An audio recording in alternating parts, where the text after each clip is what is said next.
Use in for a longer time period, like a year, a season, a month, or a part of a day, like a morning. Use on for a specific day or date. Use at for an exact time. Question number 1.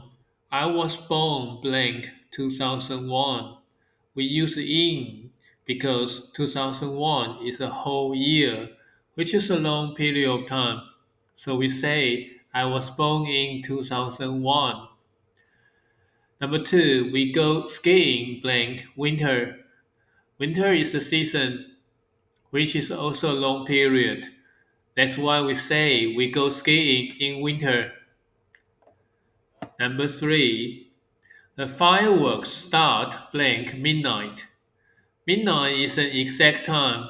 For exact times, we always use at.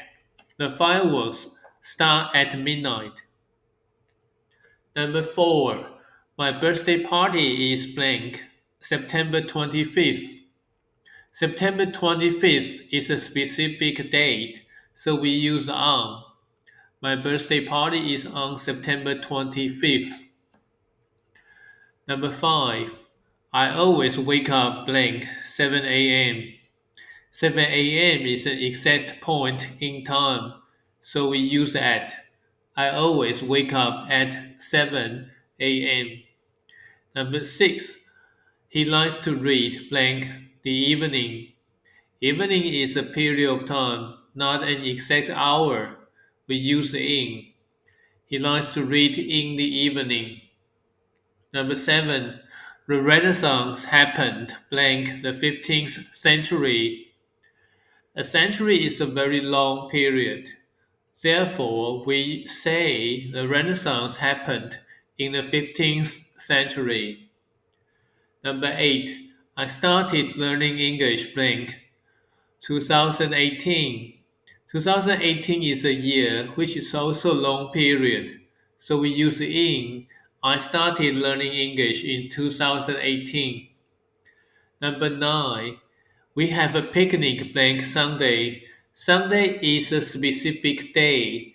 For days, we always use on. We have a picnic on Sunday. Number 10. The train leaves blank noon. Noon is an exact time, so we use at. The train leaves at noon. Again, use in for a longer period of time. Use on for a specific day or date. Use at for an exact time. This simple pattern will help you choose the right word every time. Now it's your turn. Please do 10 more questions on your own. After you finish, check your answers carefully using the same rules we practiced. This will make your learning stick even better. Thanks for reading along. I'm a real human, not AI. If you enjoyed this lesson, please subscribe for more fun and easy English tips. I'm Nelson. See you next time. Bye.